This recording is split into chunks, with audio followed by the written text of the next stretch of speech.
hear it for the team under Coach man. We're not gonna dream with Steve Cully's guidance. We'll take the lead. On the field, we're unstoppable. We're never beat.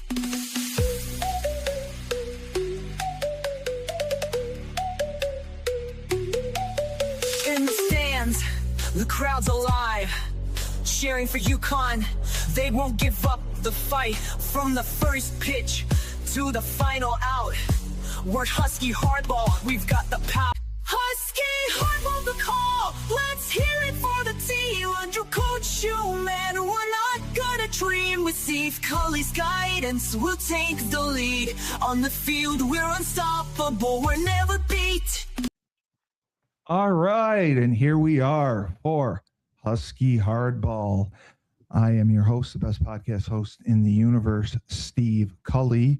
And with me, as always, the icon, legendary voice of the Huskies himself, the best of the best, Joe D'Ambrosia. Joe, great to see you. Good morning, Steve. How are you? I am phenomenal. And UConn had a successful week to an extent. Now, we technically in a three-way tie for the Big East Championship for the title, the regular season? Okay. Not just technically. That's what it is. UConn, St. John's, and Xavier. And we're playing Xavier. Right. We're the two. We're slotted as the 2 seed because St. John's took the season series from us. Correct. So we started off against Northeastern. That was a midweek game. You talked about that, just a time to try to get some guys work. And unfortunately, we had a lead going into the 6th inning. I believe we were up 6-2. And then we had a variety of errors that let Northeastern back into the game. And it was the 6th inning. I believe they had 4 runs and were able to get back into it. And they added on a couple runs late in the 9th, 7th and 9th, and ended up taking the win. It was disappointing, but not terrible. Well, no, I disagree with you. Yeah, I totally disagree with you. Well, because of the defense. You can't commit 5 errors. No, you can't sugarcoat it. You can't commit 5 errors and give up 5 unearned runs the week before you go into your conference tournament. Does the result of the game matter? No, not at all. But it creates, you hope it doesn't create bad habits that will leak into the rest of the season. And it didn't against Villanova, but still, I don't think you can slough off. And I know Coach Benders and the coaching staff didn't slough it off. No. 5 errors, 5 unearned runs, didn't hit the ball great, just plain and simple sloppy. No. I believe Tellerico started. He went 1 2/3. They got a lot of guys in, as you had talked about, especially pitching. I was looking at it. Garrett Garbinski, Hamburger pitched, and they got Peterson as well. Garbinski went the longest. He went 4 1/3. But yeah, the hitting just wasn't there. They have Belisario at the leadoff spot. They dropped Palomani because he hasn't been producing as he had been earlier on, down in the line. Well, that's not why they dropped him, Steve. They dropped him for his power. Oh, okay. They moved him into the 5 and 6 hole because he could hit the ball. Playing. Yeah, right. And Maddox Delana had moved up because he's been playing better. Rispoli moved up as well. I saw he was in the 2nd spot where he had been lower in the order. But otherwise, well, he was only in the 2nd spot for that. He was only in the 2nd spot for that game because Cam Riggy didn't play. Yeah, I mean, when Riggy's healthy, it'll be Belisario, Riggy, Marshall, Delana, probably Rispoli, and then Palomani, Nader Wachter, whoever they catch, and the Jemison, who's taken over as the regular second baseman, will be like batting 8th. So their lineup is pretty is pretty standard. The only questions is who's going to catch. Right. And It's Cancel or Tirado. yeah, if you're looking at it right now, Cancel's been in there. Tirado seems to be better at the plate than Cancel. Would you agree with that? Cancel. Yeah. Yeah, I think they're pretty equal. I mean, there's two guys who didn't expect to get a lot of playing time coming in, but with the Connor Lane injury early in the year, that opened things up. I don't think they want to use Riggy behind the plate that much. I think they want to use him as an outfielder or a DH for the most part. So yeah, I mean, I think it's I think they both can play. I think they both can hit. I think Tirado's a little bit better of a hitter than Cancel is. I think Cancel may be a little bit better of a defender than Tirado is. So, but I don't think there's much to choose from between them. So the errors that happened we have been suspect most of the year. We're solid, but I would say inconsistent in the field. Were you surprised by the throwing errors? Steve, I wouldn't say suspect. I don't think that. I think inconsistent is a much better word. Okay. And I think that's the biggest dilemma going into this week. Not just from a defensive standpoint, but from an offensive standpoint. I think they've been far too inconsistent. And I'm sure that's been one of the big disappointments for the coaching staff this year. Yeah, because we've seen when they are on, they're on. When they are off, they are really off. But I think, especially what we saw, which we'll get into this weekend, the pitching they have, when their pitching is solid, that rotation, especially the starters. I mean, I feel good about 4 of the starters that we have. And I think, as you said, the pitchers drive the tournament, and being able, because it's such a short, stay. I mean, they play on Wednesday, they're right back into it, and it's double elimination. I know they typically have a midweek game and go right from there, but this is a quick tournament. It's you're in, you're out, and then you are on to hopefully the playoffs. But taking away from the Northeastern game overall, Northeastern 32-18. Do you know if they will end up in the tournament, the NCAA tournament, or it'll be determined if they win their conference? Okay. If they win the CAA this week, they would not. No, they're not getting an automatic. They're not getting an at-large bid. Yeah. So losing 10-6 was a disappointment, but Thursday, May 14th, we came out and we got off to a great start against Villanova. Now, Villanova, 4-15 in the conference, 18-29 overall. But it was good to see Belisario and Cam Riggy both played great. They played well the entire game. We got a lead early on, and right from the start, Belisario and Riggy were producing. Jackson Marshall had a sac fly early to score a run. And it was good to see Marshall extended his reaching base streak, as it's called, to on base streak is what it's called. On base streak, sorry. 43 straight games. It's the longest reach base streak since that can't be right. 2008 or 2018. Charlie West got the win and is tied with Caden Suki for the most quality starts. But I really think that it was good to see us come back and at least hold on for the victory and not give it up late in the game, where in the past we've seen the bullpen come out and blow things. That did not happen here. And Maddox Delana, he had his, I believe it was, we're 5-0 when Maddox Delana hits a home run. So he has been coming around.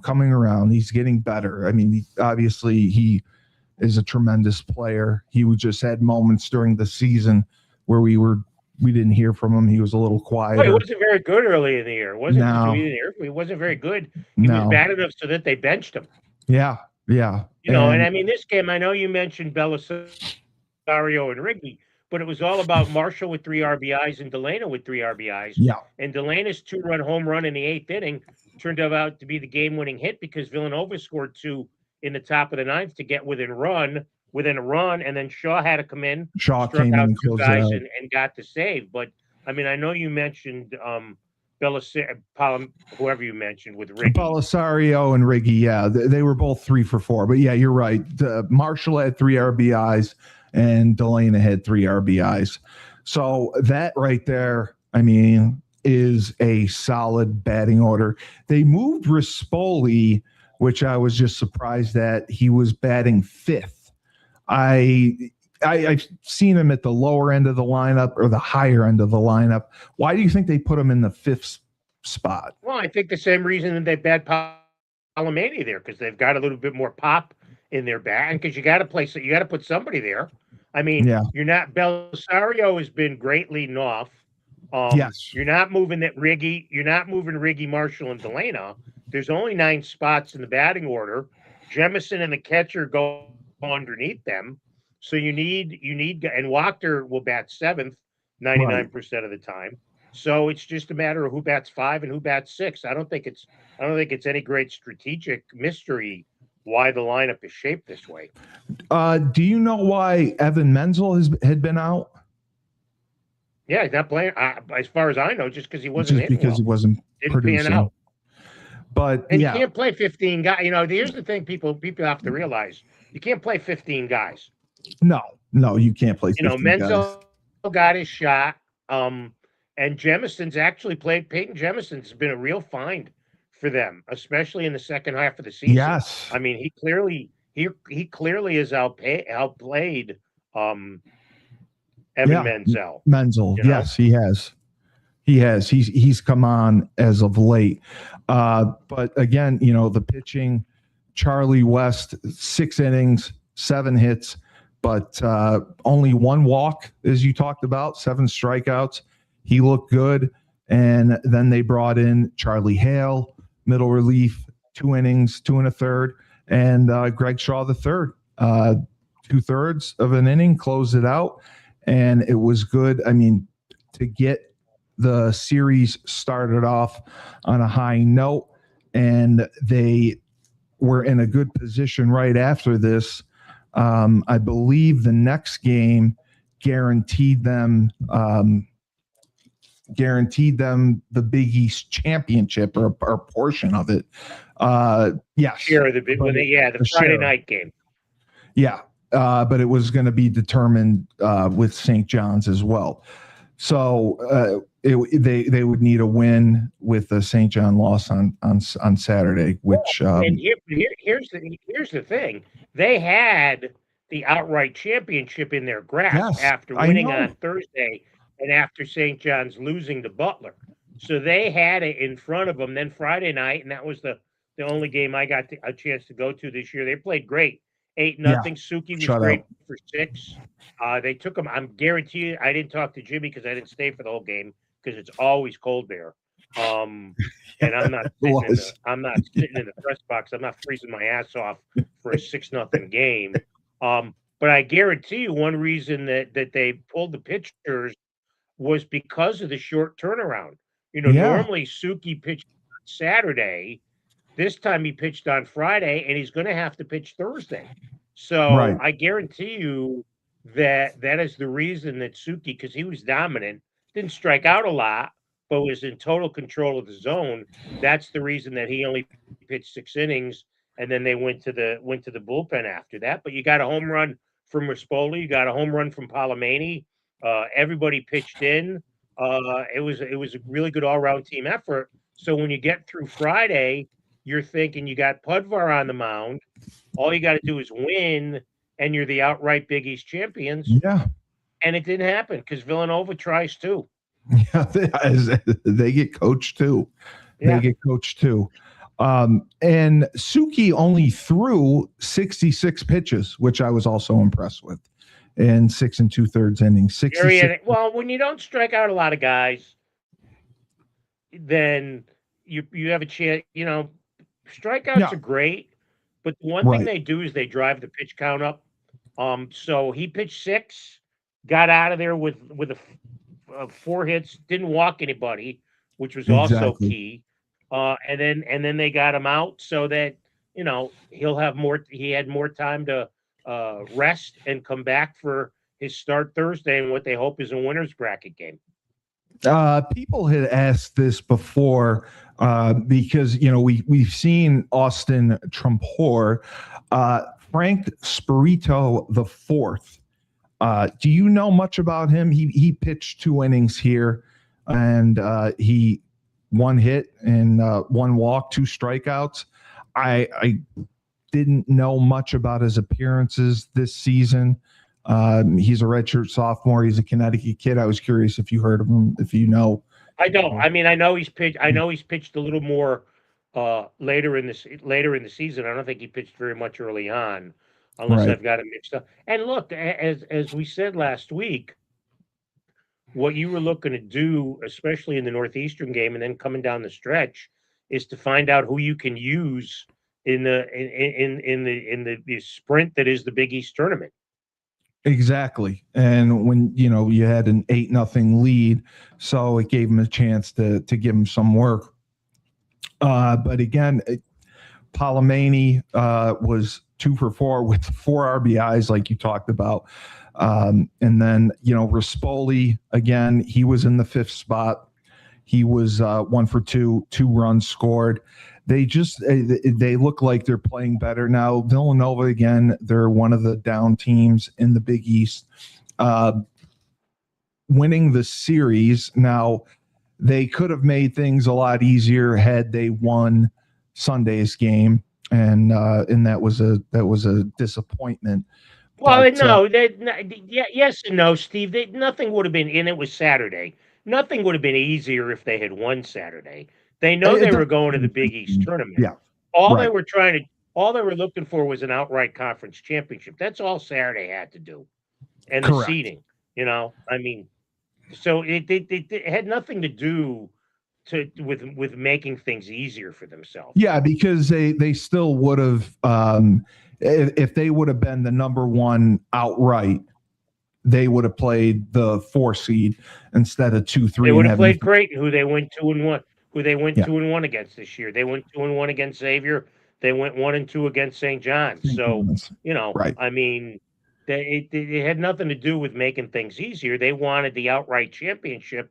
And unfortunately, Villanova gets a 2-run homer, 2 batters in, and never looked back. UConn was climbing uphill. And it's a day that the pitching wasn't great. Pudvar wasn't great. Who else wasn't great? Shaw wasn't great. They got real good work out of Garbinski, who I think they could trust going into this week in Ohio. Paxton Myers pitched 2, I believe. Was it that game? Yeah.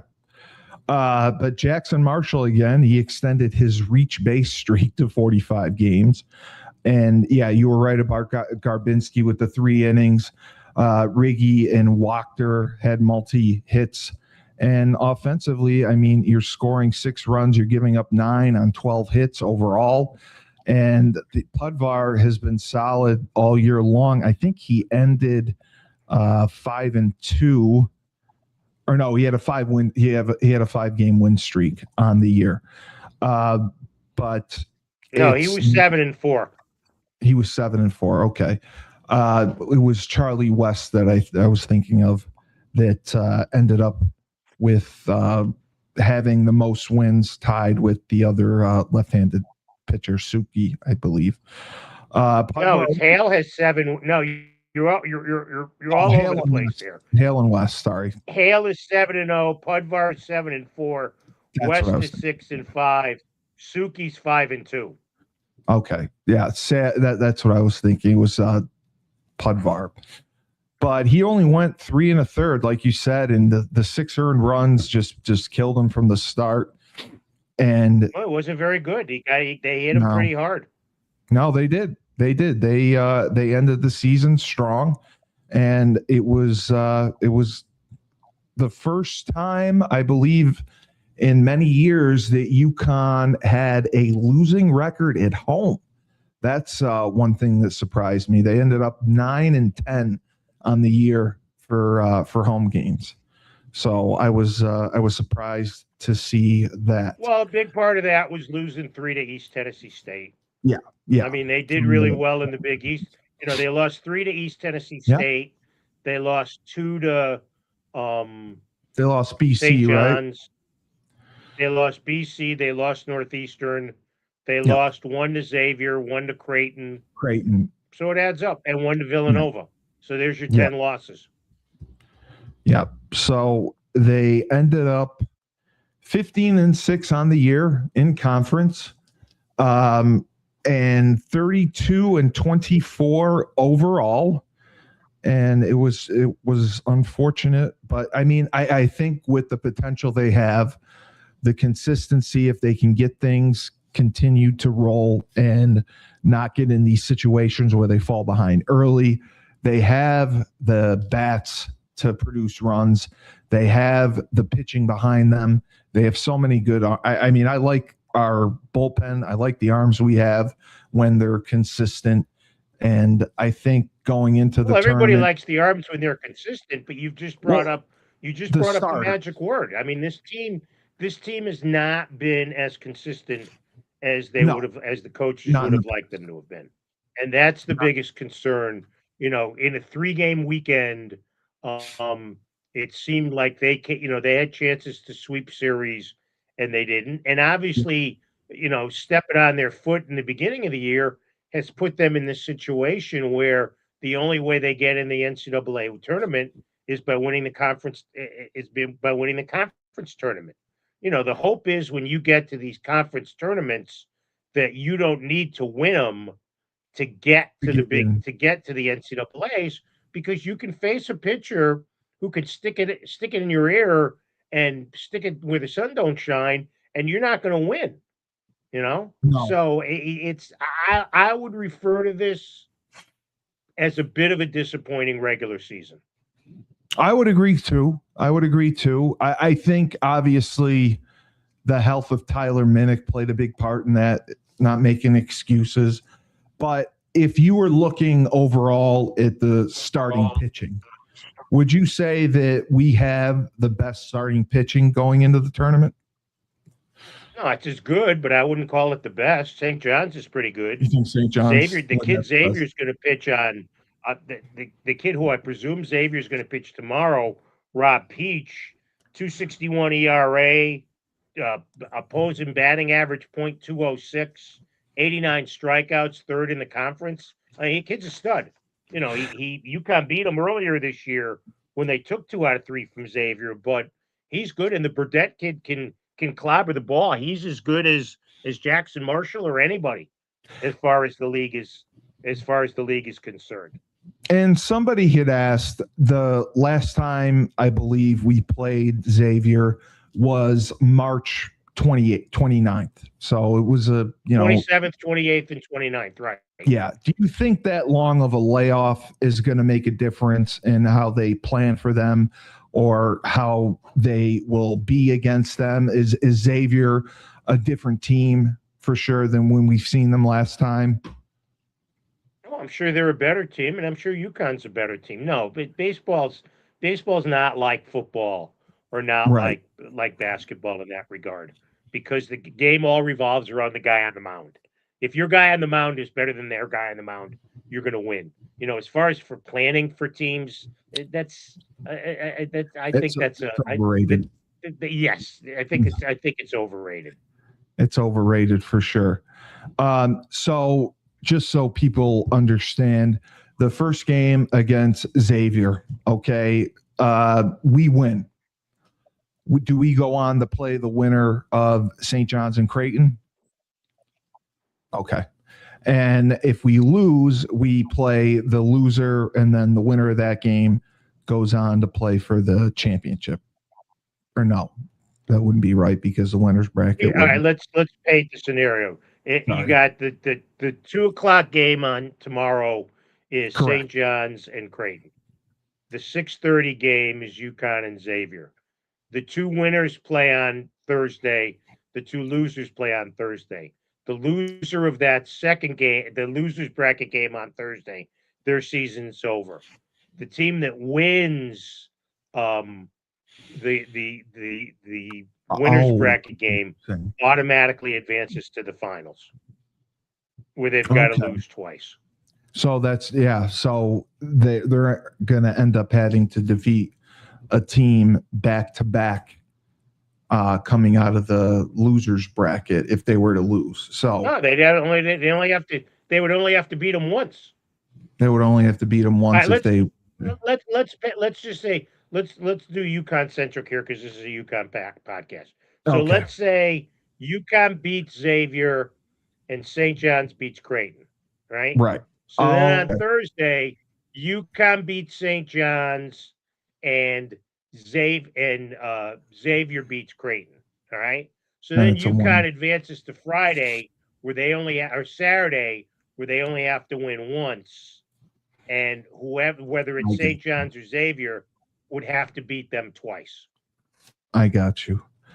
And who are you expecting to start against Xavier? I know you mentioned a couple guys. Who do you think they'll go with? They're going to keep the rotation in order. They're not. Why would they change things? So why would they change things? Charlie West. West will go game. I firmly believe West will go game 1. Suki will go game 2.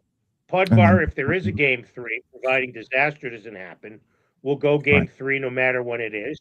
And then they'll have Hale to go in game 4. And then out of the bullpen, because we didn't see Paxton Myers appear until the last game of the series. Do you think that was by design to give him some rest? I have no idea. Yeah. I don't know. Yeah, because they gave Shaw a little bit more work, and because he had led the team in saves all year. I'm sure they were hoping to give him some rest. I know predictions and expectations. You can't do any of that, but do you? Obviously, the season did not go as we all would have liked with the talent they had, and some of the setbacks they had with injuries as well. Do you think their outlook is still positive for the Big East? They're still one of the top teams to beat. Oh yeah, obviously. Absolutely. When you've got that good of a starting pitching, yes, then you can you can win these tournaments. And they have. I don't know this for a fact because I haven't researched Creighton, Xavier, and St. John's that much. I'll be honest with you, but I would doubt anybody has a foursome.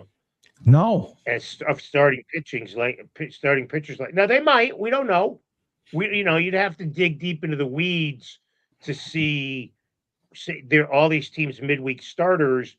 Did they pitch it all? The one thing about Charlie Hale was he did pitch a lot in Big East conference games. He wasn't just a midweek, but everybody's got a guy like that. So look, it depends.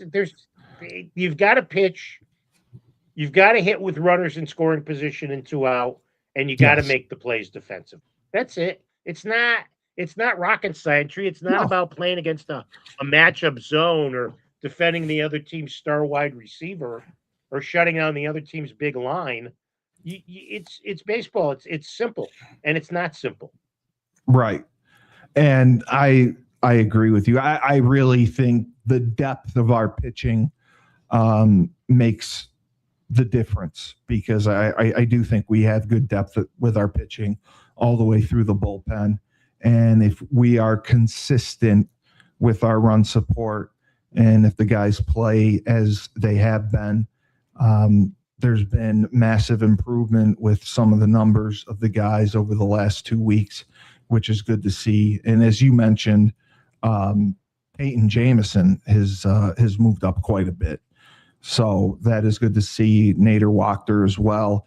And Jackson Marshall, Cam Riggy, Anthony Belisario, I mean, and Palomani. I mean, that's a solid lineup right there. And then well, don't forget Delane is, as you mentioned earlier, Delane is starting to play as everybody expected him to play. yes. So I would take the UConn top six against anybody in the Big East as far as the top six is concerned. So just off topic, what had happened in the softball tournament? They ended up losing. They got whacked by Texas A&M, something brutal in the first game. Okay. They got run ruled. They came back and beat McNeese in the elimination game, and then they played Texas A&M pretty tight before eventually losing in the losers bracket game on their second lose. So they went 1-2. First time they've won an NCAA tournament game in a long time. Yeah. Kat Pettis in 2 years is the all-time home run leader at UConn. She had a phenomenal College Station regional. 4 seniors to replace. You hope nobody gets poached like the Jenkins sisters did last year. That's unfortunately now for our Olympic sports. That's got to be an issue. You'd hate to see that happen, but you can't. It's almost out of your control. Yeah, we lost a very good volleyball player. We lost a very good volleyball player, McKenna Brand, to Oklahoma. Kids get poached by these schools. So I did not know she got poached. I for some reason thought she transferred. Yeah, okay. She transferred. Okay.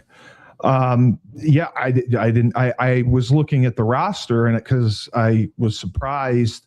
They had only 11 women on the roster, which was down from I think 18 last year. So I'm sure that coach is looking to add some more people.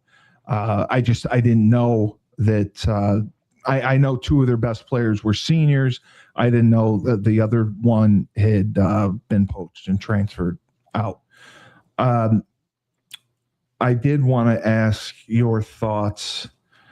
Some of the commissioners from college sports are meeting about matter and antimatter, and they're debating about potentially going to a 24-team college football playoff. Let's make it 120. Let's open it to everybody. Let's open it to everybody. I know. We'll go get Utica College. It's just it's mind-blowing. Forget the regular season and just play the whole thing as a tournament. Well, and the games played is the other thing that concerns me because of the wear and tear on the bodies. If they're, they don't want to they're so greedy. It just infuriates me. They don't want to cut the championship games because they bring in so much revenue, and they want to move it to either 16 or 24 teams. I think both are too much. I think 14 would be fine if you wanted to increase it at all. I thought 12 was fine. I thought it was nice. I think, I'd be okay with 16 because then nobody gets a bye and everybody has to play. Yes. Yeah. And I thought it was nice that some of the teams were able to have playoff games at home. I thought that was cool. I think you should do that for the first 2 rounds. Yes. I think if you want to do that, if you want to put a 16-team tournament in and have 1 through 8 host in round 1, and then the highest seeds host in round 2, that's fine. And then go to the bowl, go to the Rose Bowl, go to the Cotton Bowl, go to the Sugar Bowl, go to the Toilet Bowl, whatever, go to whatever bowl you want to go to. But yeah, 16 would be okay. Just like I don't think you need 76 teams in the NCAA. There was a column written today that says it's not a big deal. Well, I disagree. I think it is a big deal. It is a big deal. I think it's a very big deal. Because I just think it's done for the wrong reasons. I know greed is supposed to be good and everyone needs money and it's an arms race now. But especially for college football to do this, the SEC and the Big Ten, they basically have been given the power to make any decision that they want. And everyone else is at their beck and call and mercy because, and the problem is people think that this is going to allow some of the group of 6 teams to get in. No, the reason they want to expand it is because not as many Power 4 conference teams got in. Not as many SEC teams got in. Not as many Big Ten teams got in. So the 24 teams, they want it for selfishly their own conference to have more teams in and to generate more revenue. And that's why they're saying it could potentially generate more revenue than the conference championship game. That's where I just think it's getting so out of hand with what they're doing. And like you said, yeah, just make it 120 teams. Invite everyone. Because you're watering down what everyone has said, and you even said about the regular season. The regular season matters. That's the best thing about college football, the regular season. Well, it's supposed to. It's supposed to. If you're charging full prices for tickets, then it should matter. Yeah. Yeah. And, with some of the stadiums that these places are building, because they're nonprofits and they're building these event centers now to hold concerts, housing, everything, retail, restaurants. And it's just getting larger and larger. And I like you said, it's going to take some major scandal or something bad to happen for it to either put some guardrails on it or scale back. But I just couldn't get over how so much support there was for it. At least baseball I have liked because, I get they make money and everything, but it seems at least somewhat pure. They play for the love of the game. I know there's a lot of transfers. There's not as many, but they're not chasing the money. They're not all chasing the money. They enjoy being with their teammates. They enjoy being with their team. They're not always looking where to go next, where it seems in college football, that's all they're doing is looking where they're going to go next. That's what bothers me. Right. I totally agree with that. I totally agree. And I think college basketball's gotten that way too. College basketball, it's where can I make the most money next, right? It has. And they mentioned that the University of Virginia was one of the few schools that is returning like all 5 starters. And they think that's going to be a big advantage for them because they played together where everyone else has built through the portal. So I think the continuity, but they're talking. Well, yeah, yes and no, Steve. It's great, but if their 5 starters aren't as good as Duke's 5 starters, right. And North Carolina's 5 starters, nobody gives a rat's ass. It's not going to matter. No, they brought all 5 starters back. They'll get the 75th slot in the tournament, and they'll be in one of the play-in games. That'll be about it. But yeah, it was ridiculous. I had also wanted to ask you just your thoughts. The NFL in some of the quarterback situations, the Steelers going to 42-year-old AARP Aaron Rodgers as their quarterback. Don't knock AARP. I'm not. Hey, you know what? It's their choice now, and he's reunited with Mike McCarthy. So we'll see how that works out. Yes. I saw that, and then Baker Mayfield, they're hesitant to give him an extension. CJ Stroud, the 2023 Rookie of the Year with Houston, they were hesitant to give him an extension. Well, the way he looked scared in that playoff game against the Patriots, I think I did it too. I know. But what happens is, like with Jerry Jones, because he's Jerry Jones, he waited to re-sign Dak Prescott. And basically, the longer you wait, the market gets reset. And he cost himself $20 million by not signing him when he could have, or offering him an extension when he could have, and now he's making $55 million. And Deshaun Watson has the only guaranteed contract in football history, and if you tallied the amount of money he's made per games he's played, it's ridiculous. They're just waiting the year out before they can cut him without taking too much of a dead cap hit. But you are a Giants fan, just like myself, and my friend Sean Mulcahy and I were talking. Bleacher Report had them as the number 4th team that they ranked based on young talent that they have through the draft and the guys that they have from last year. What are your thoughts on that ranking for them? And, we talked a little bit about the NFC East. I think they can do some damage there. What do you think is realistic for them? I think they're 4th in the NFC East in talent rankings. I don't know who came up with that. Really? They're not. Look, they're still young. We haven't seen them play together. If they go 7-10, I'll be happy. 7-10 would make me happy. 8-9 would be great. The schedule is difficult again. Yeah, it is. It's Harbaugh's first year. He's still got weeding out to do. They're going to be fine. I'd really like to see him get another running back alongside Scatterboo, who I think has a short shelf life. Yeah. And Singletary and Tracy, get a game stopper, get a game changer for running back. Neighbors had to undergo another procedure on his knee. That scares me. Odell Beckham Jr. Get the hell out. Please stop. Please stop with that. Can't get over that. But I think they're going to get after a lot of quarterbacks. Yes.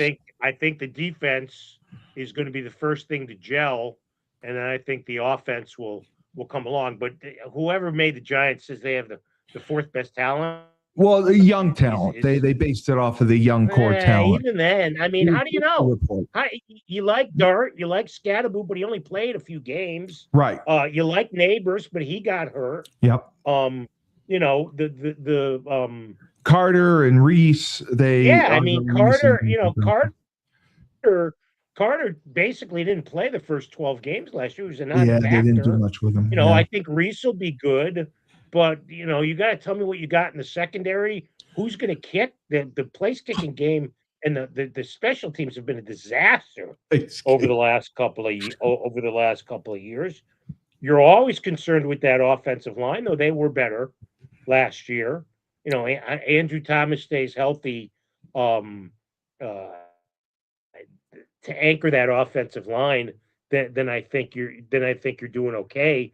I would drafted a tackle 10th, which I think will be good. I think we'll have a chance. Right, the kid from Miami, the kid Zulu Escono from Hawaii 5-0. I think he'll be fine. Yeah. So. Yeah. And I thought they got a steal with Malachi Fields, the wide receiver from Notre Dame, in the 3rd round. Oh, absolutely. Yep, absolutely. I forgot about it. Yeah. So, do they have good young talent? Yes. Is it the 4th best in the NFL? I doubt it, but who knows? Yeah. No, I was just curious. We were talking about it because I don't think the NFC, I can see them competing in the NFC East. I don't think Philly is going to be that great, especially once they get rid of A.J. Brown. And they have not looked good the past 2 years. Dallas is going to be Dallas. I don't think Jaden Daniels is going to come around. I really think the Giants have a chance to win 8 or 9 games. I like Jaden Daniels. I wouldn't go to sleep on Jaden Daniels that quickly. He was terrific his rookie year, and he got hurt last year. Yes, he was. And he got hurt last year. But that's the dilemma that you run into with the dual threat quarterbacks. They take these hits, they get hurt. But that's a big concern with Dart. That's the big huge concern with Dart. You have with Dart. Yes. Right. That's the biggest issue you have with Jackson Dart. Huge concern, yes, because he plays like Josh Allen and he doesn't have the size of his. So absolutely, yes. He has to protect himself, protect the football, and not get hurt and stay in games. I didn't know this Do you know if they still have Jameson Winston on the roster? Oh yeah, They do. Okay. Yeah. Because that's what I was happy about.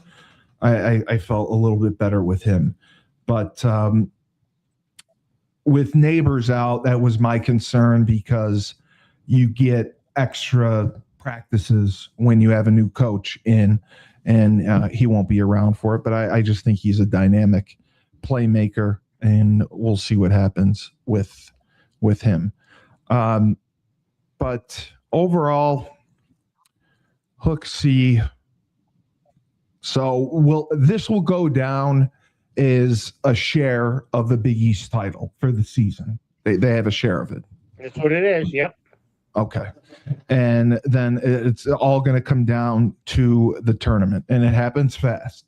It's going to be Wednesday, Thursday, and then Saturday, right? Wednesday, Thursday, Friday, Saturday. Wednesday, Thursday, Friday, Saturday. From the biggest advantage to going 2-0, there's two advantages if you win your first two games. You automatically get to the championship round and you get a day off on Friday. That's the biggest advantages. You don't have to burn a pitcher on Friday. I'm sure they'd like to win the first two games and have Pudvar and Hale lined up for Saturday if need be, instead of losing one of those first two games and then having to go Pudvar, Hale, and who knows. Right. Do you think that they'll come out strong against Xavier and get that first win? I mean, they played Xavier. It depends how the kid Peach pitches. I mean, they beat Peach 3-1 when they played him earlier in the year, but they didn't exactly beat the crap out of him. No. I mean, Charlie West had a real good game that game. So who knows? No. And then obviously St. John's is their toughest opponent. Do you think St. John's going in has the most talent overall across the board?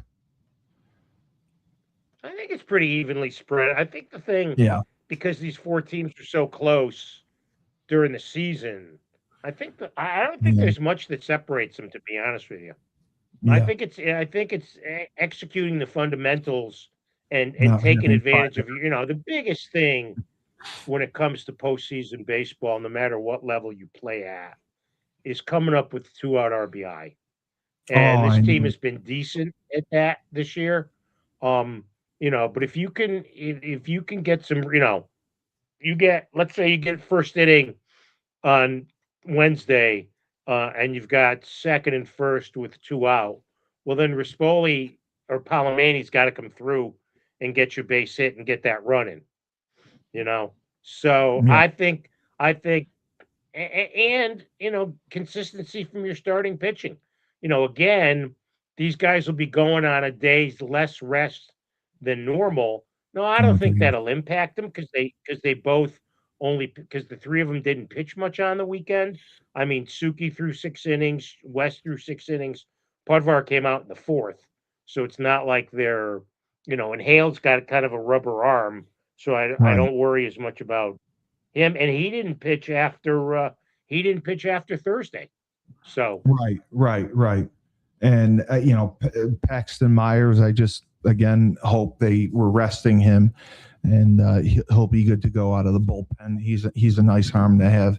Him and Shaw are good out, and I think they will make a big difference. But it's gonna be fun to watch. Now, somebody had asked this: is it on ESPN Plus? Is it on? Yep. All of your games on ESPN Plus. All right. So that'll be on Wednesday. We are the second game, you said, I believe, correct? 6:30. Yep. Yeah, we'll watch the 6:30 game. So we'll see how Hooksy does. It's been a fun run. And don't forget, you're playing in Mason, Ohio. It's kind of a Xavier home field. Even though it's not where they play. But you're going to have more Xavier fans there than you have fans from the other three schools combined. So you gotta battle that a little bit. I got asked this a while ago. What was the decision making? Is that where they always play? the tournament in Ohio? I've been told they get the facility for free. Oh, okay. All right. I'm like, all these schools, they go to Ohio. Like, it just didn't make sense. Well, I hope. But we used to go to Clearwater back in the old days. I'm fine with it. Play in warm weather. I had many pleasant times in Clearwater covering doing the baseball games on WTIC.com. That was idyllic. I know. That's what I'm saying. If you're going to choose, with no disrespect to the good people of Mason, Ohio, if you're going to choose Clearwater, Florida in May or Mason, Ohio in May, it's not much of a choice. And the facilities were great at the Phillies spring training home. Good people of Mason, Ohio. Last thoughts. Yankees, Mets this past weekend. Well, look, the Mets have been playing better. You couldn't expect them to suck as much as they had. I mean, last night they got 10 runs in an extra inning. And as far as the Yankees are concerned, you got numerous issues. The bullpen, I don't trust anybody but Tim Hill in the bullpen. I mean, Bednar's had a good year. That was only his second blown save, but it was a huge blown save on Sunday. Cruz Missile is hit or miss. Dotel, I don't trust as far as I could throw him. As far as the starters, obviously, get Fried going down doesn't help. I want to see Fried and Cole on the same starting staff. There's no guarantee that Rodon's had two pretty shitty starts to coming off the IL. Cole next start might be in the majors this weekend against Tampa Bay. I like Warren. I like Schlittler. I like Weathers. Weathers pitched okay last night, not great. He's probably a candidate to go to the bullpen. And then offensively, catching is a disaster. Oh. Wells can't hit.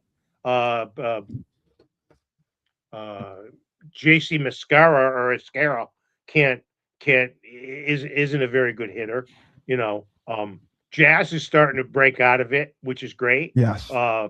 It's going to be really interesting to see what they do when Caballero is back, if they go back to him or they go to Volpe. I mean, look, Caballero was playing pretty well when he got hurt, but Volpe's the golden child. Yes. I can take McMahon not hitting because he's so good defensively. Grisham's not hitting. Bellinger is until last night's home run had been in a hideous slump. Rice and Judge have been phenomenal. They really miss Stanton. But he gets hurt every year, so it shouldn't be a surprise. So look, I think, and the other problem for the Yankees is Tampa Bay is really good. Tampa Bay always finds a way. Always finds a way, and they are this year. I mean, they're already 3 games ahead of the Yankees, which at this time of the year isn't a lot. Toronto's been all banged up with the injuries. I expect the Red Sox to play better. Unfortunately, I don't think they're going to stay this bad all year, but they're inconsistent. If they get Gray healthy and, they get Crochet healthy and Chapman stays healthy in the bullpen, I just don't think they have enough bats to be in contender. Yeah. So, but and the Mets, Mets have been dominated by injuries this year. I know they have. Lindor, Alvarez, Soto, Luis Robert Jr. They've gotten good contribution from the kids, from Ewing, from Beatty, from Benj, has picked it up a little bit. But they're poorly constructed. Their pitching stinks. The Mets pitching is terrible. David Stearns is supposed to be this guru. If I were Steve Cohen, I'd fire him in a heartbeat. Yeah, they're a mess, and I agree with you. I think the Red Sox are going to improve. I think we'll see them get better. But we'll see what happens. And this is going to be fun to watch tomorrow. Hopefully, Hooksy comes through, turns it on, and gets rolling through the tournament and the Big East tournament, and we get to see what happens as we move forward to the NCAAs. Not to jinx them, but One game at a time. That's all I can hope for. That's all I can hope for.